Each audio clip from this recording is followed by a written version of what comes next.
Hey, y'all, welcome to Cross Politic. Aaron Rodgers was on Joe Rogan this last week. Yeah. And talking about how he didn't even have a shot at winning the Super Bowl this last year. That was so good. Pastor Toby Chalk Knox on the Waterboy. And we got a brother from another mother, Larson Hicks, on the show. We go way back with this guy. We'll get into more Lars here in a little bit. I was going to ask, because I heard you guys saying Lars. I'm like, who's Lars? Yeah, I got it. Hey, you guys looking to move to Moscow, Idaho? Christ Church is hiring a full-time events coordinator to plan and manage all events for our various ministries. Coordinators have to understand what it takes to make sure the logistics work out for our growing ministries, keep everything within the allocated budget, and ensure that the event itself is carried out smoothly. For more information, please contact Carson Sensing at Sensing, S-E-N-S-I-N-G, at christkirk.com. That's a tough one. If you're interested in applying. Or contact at fightlaughfeast.com. We'll forward you on.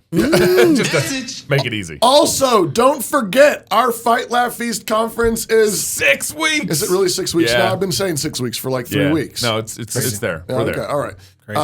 Anyways, it's happening in Knoxville, Tennessee, October 6th through the 8th. Lies, propaganda, storytelling, and the serrated edge. I feel God right there. That we haven't been able to announce yet.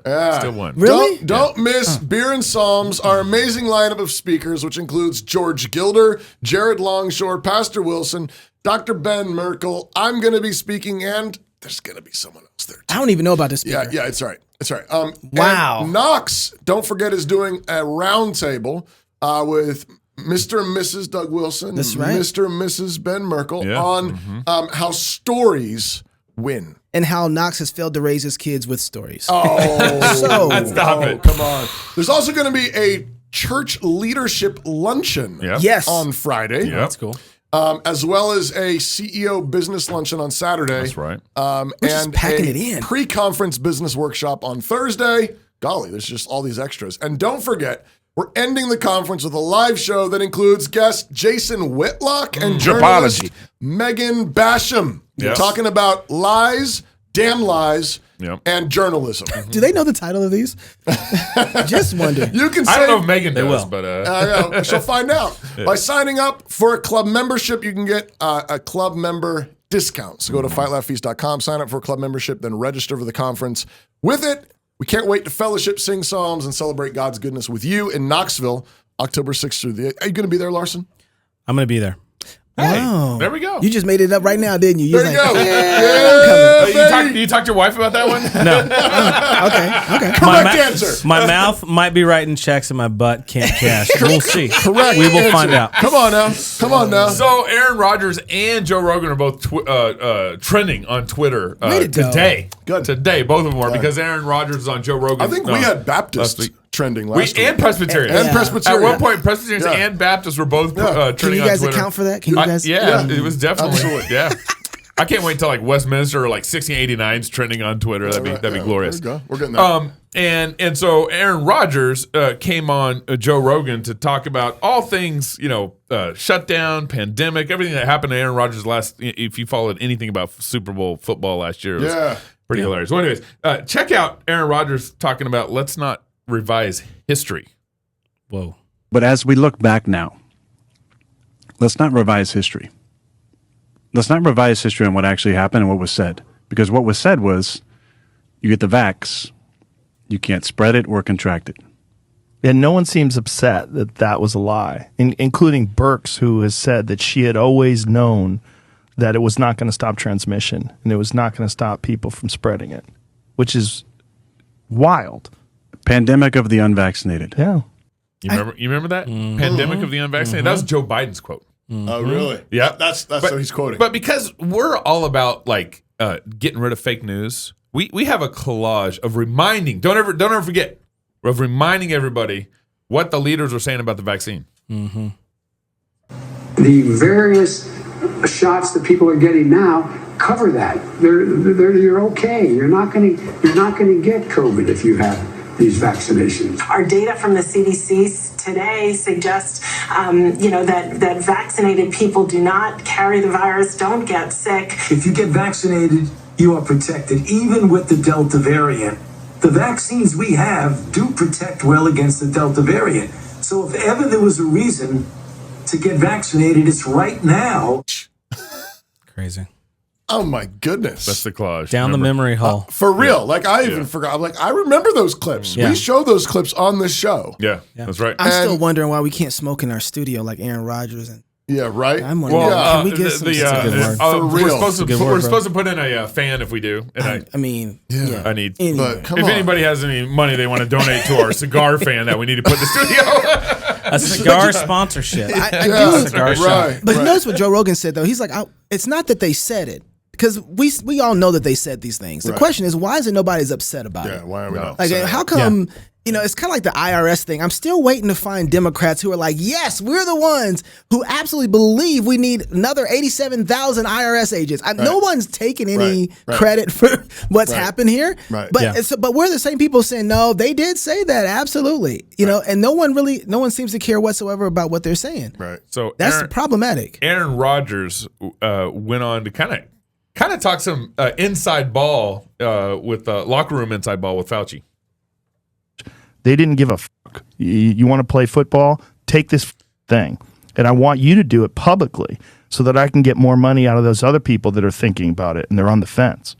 Yeah, and then we're going to virtue signal to say, look how righteous our league is. We have 95% compliance with the vaccine. Compliance. And if you don't, we're going to send a stooge to your team to show you graphs of your vaccination percentage of your team compared to the rest of the league, which actually happens. Really? Yeah. What was the stooge like? Oh, I mopped the floor with them. Did you? See, again, that's why people are like, no one knew your vaccination status. You lied to your teammates. No. Day 3 of training camp, they sent this stooge in, and he showed these slides about what your vaccination percentage was in your team, where you compare to the rest of the league. And I started asking him questions about liability. Oh, I'm not a lawyer. Okay, cool. But you're in here talking about all these different things, and you don't talk about anybody's personal health issues. There's 0 exemptions. You took out religious exemptions. You took out PEG exemptions. You took out anybody's ability to have an opinion. No, I don't want to do this. Yeah. Well, it's not only going to affect your day-to-day status on the team, but your ability to get a job, your ability to keep a job, your ability to get a tryout if you get cut from this team. So Because you want to put a percentage above 90% of your team where you guys can have some sort of like special virtue. Like, look how amazing we are. We're above the 90% threshold here. And then they scared teams and said, if you had an outbreak caused by a non-vaccinated player, you not only forfeit that game if you had enough players out, but you wouldn't get paid for that week. Man. And here I am showing up to training camp, Joe, the first day, and we got 5 people who work for the organization out with COVID, all fully vaxxed. And I got COVID from a fully vaxxed individual who only got vaxxed Impossible. to keep his potential of being a part of the NFL. Yeah. Right. Yeah. I mean, I feel really bad for the rookies in the NFL. Yeah. Who are just trying to make their way. Yeah. And they were cornered into getting vaccinated. Aaron Rodgers obviously is very sympathetic. How many towards them. times has Biden gotten it now?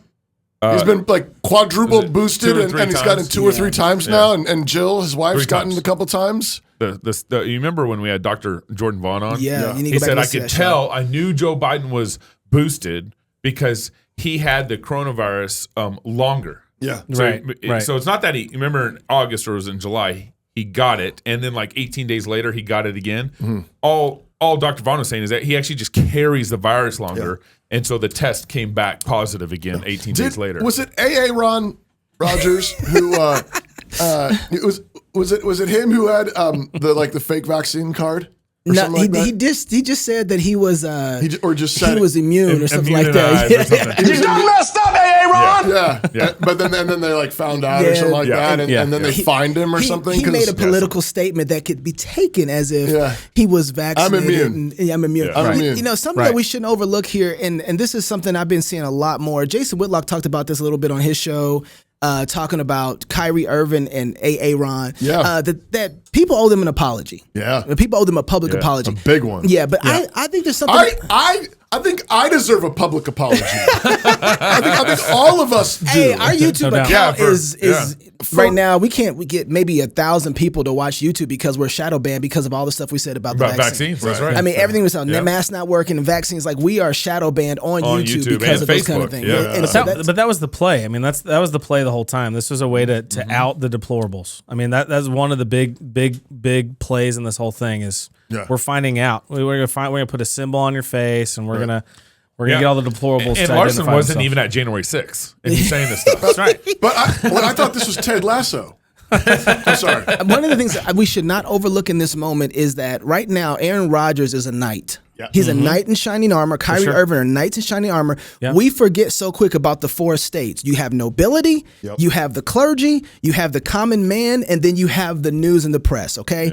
And what nobility is supposed to do is exactly what you see Aaron Rodgers doing right now. He's standing between the people and the other folks coming in. We did have a virus. Coronavirus was there. But we had another virus that was attacking our institution, and it was found wanting an immune system. Yeah. Right? It did not have an immune system to deal with this, and you had guys who were supposed to stand up. This is what your noble class, your political class, It's what your clergy, famous, your clergy, your pastors, your elders. We are finding more clips of guys like Aaron Rodgers who stood up than we are of pastors who stood up. It's incredible. And so, but this is what's supposed to happen. When you have a position of authority, you stand between lies and falsehoods, and you stand flat-footed, and you don't move. Yep. And Aaron Rodgers and Kyrie Irving, my goodness, I can't believe I said Kyrie.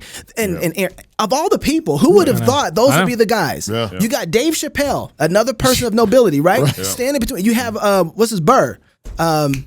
Rodney Howard Brown. Right. Yeah, some of the crazies. The crazies. In our camp. Right. And then you have Joe Rogan. Remember, Joe Rogan got hit, so he's real. the media. So the whole ground is shifting. Whatever happened with our old form of nobility, clergy, and media, there's some real the movement common, happened. it really just crumbled. So and here's the thing: at the bottom and at the end of the day, it's all stems from fatherhood. We have men that have forgotten their offices and authority and who they're supposed to be protecting, so that by the time they get out into society and culture, the masculinity that's supposed to be there, that nerve that's supposed to make them say, "Oh heck no," over my dead body is gone. Sports is supposed to teach us those things. Church is supposed to teach us those things. Men are supposed to have this built inside of them, and the virus came and found out, oh, y'all don't have an immune system. So while it was testing us, Well, and here's what's trippy about all this is you have all these people who are I can put them in the advice category, like the CDC. They could give advice. That's fine. They can do that all day. You have all these people kind of in the advice category, turning it into that they could tell us what to do. Well, it's because nobody wants to lead. Nobody wants to That's own exactly decisions. right. And so they've ceded that authority to the bureaucrats who are unelected. And all these people Advisors. who should have been leading, like fathers, like pastors. Well, that's what it is. Like you never. I mean, this world is inescapably patriarchal. That's right. You will always have fathers. It's not whether, it's which. Yep, that's and we right. got Dr. Fauci and Biden and these people. They're acting as our dads. Yeah. Right. They're the ones telling you, no, you have to stay home. You can't open your business.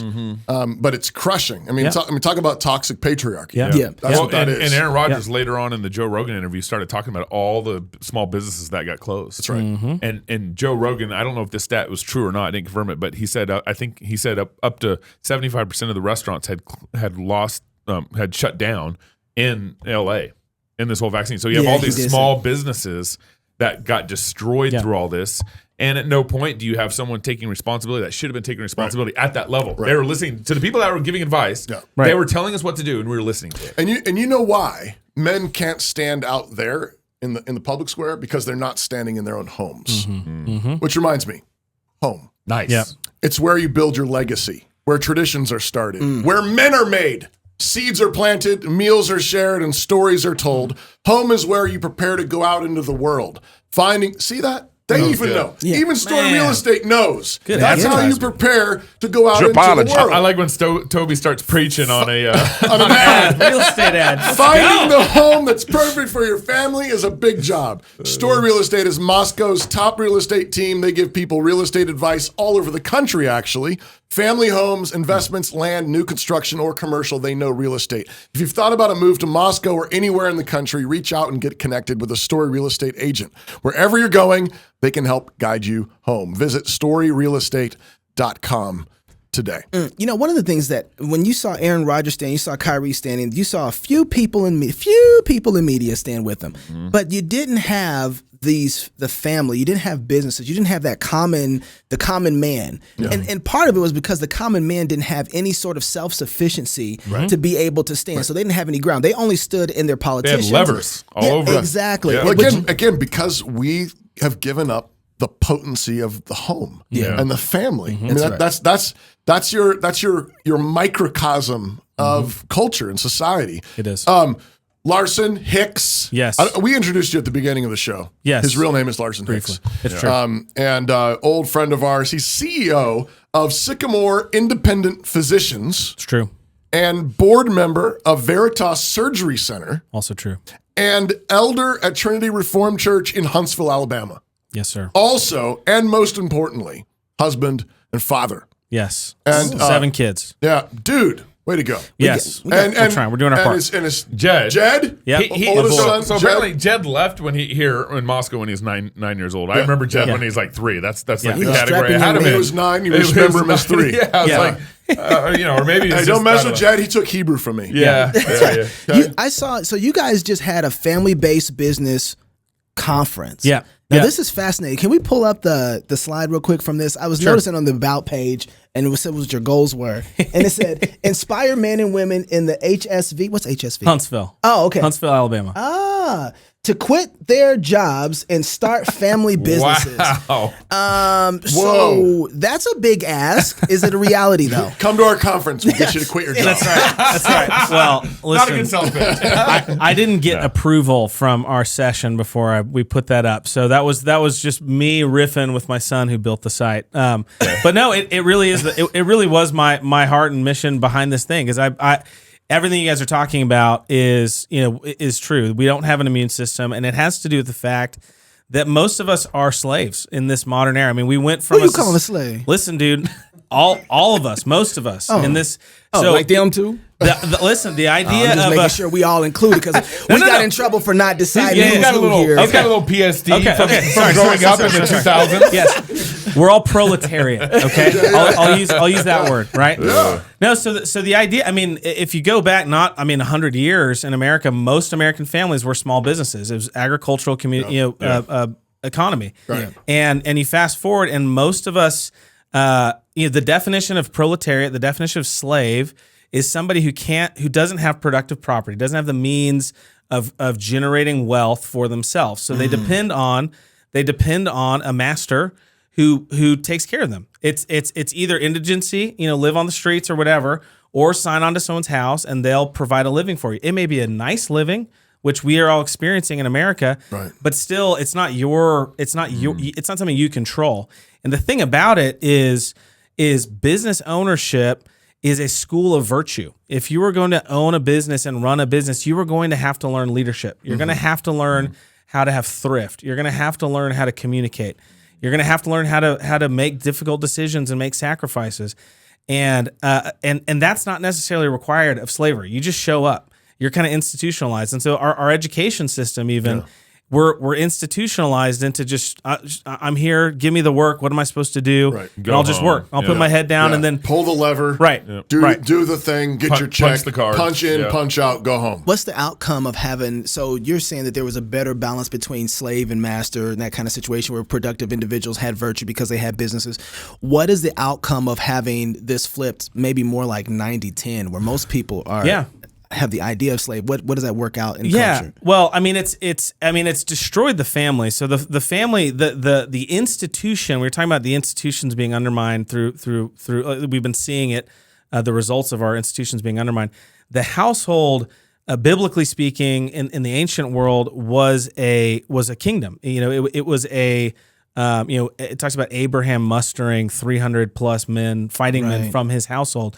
What is that, right? That's not what I think of when I think of household. I think of the place I go and sleep and recreate, right?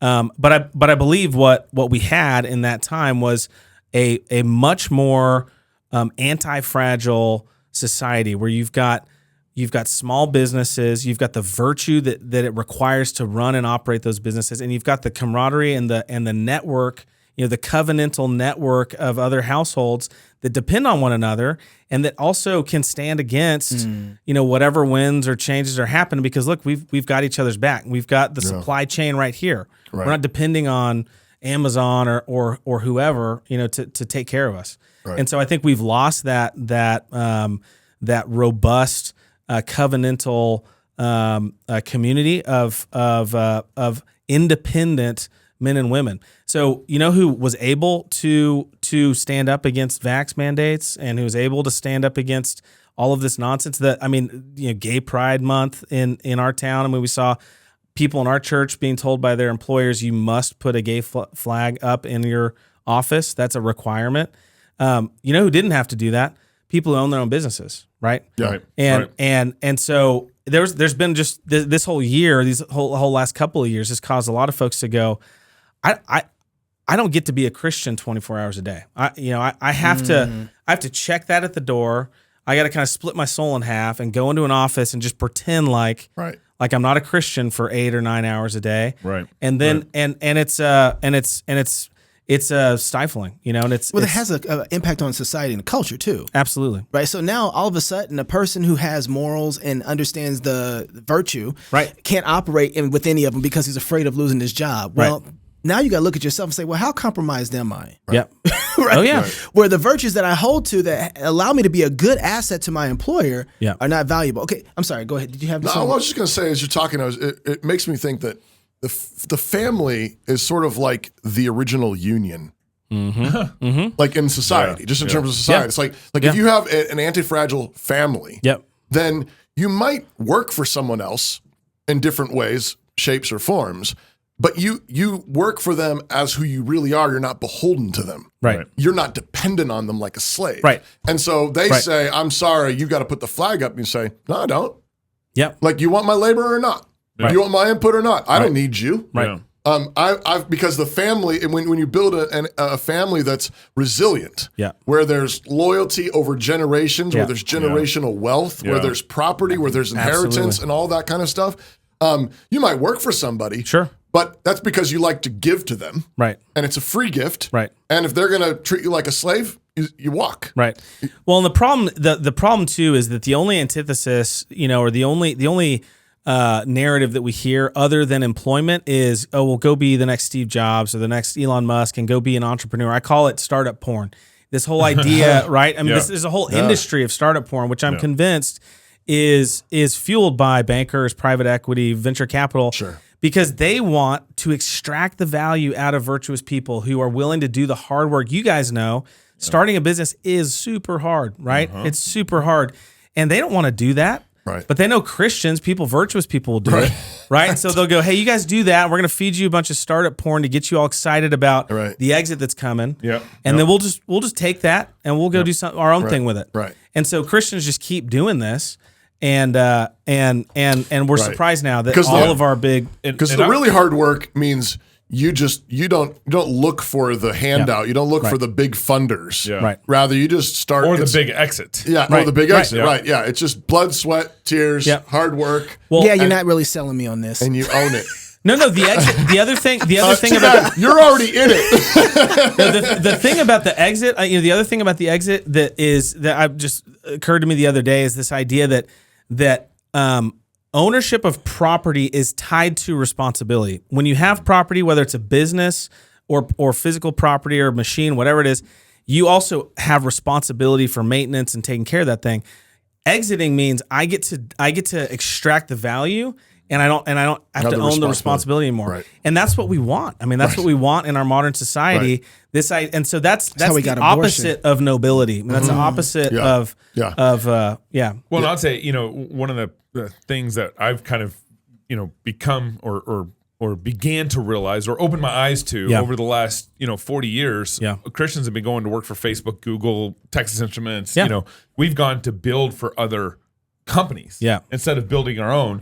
You read Proverbs, and we know a wise man passed down inheritance to his kids. Sure. But I think there's a lot more going on also there. to his grandkids. And to his grandkids. That's right. Not just his kids, grandkids. Right. But when we build a business and we go sell that in a real way, we're missing this great inheritance that we can be passing down. And to again, our it's kids an inheritance that's supposed to be tied to responsibility and duty. Right. That's right. Pastor Doug likes to say that authority flows to those who serve. Yeah. And by serve, he means take responsibility. Right. Authority flows to those who take responsibility, Right. those who say, I'll serve in this way. I'll give in this way. Right. If something goes wrong, that's on me. Yeah. I'll fix it. Yeah. So, okay.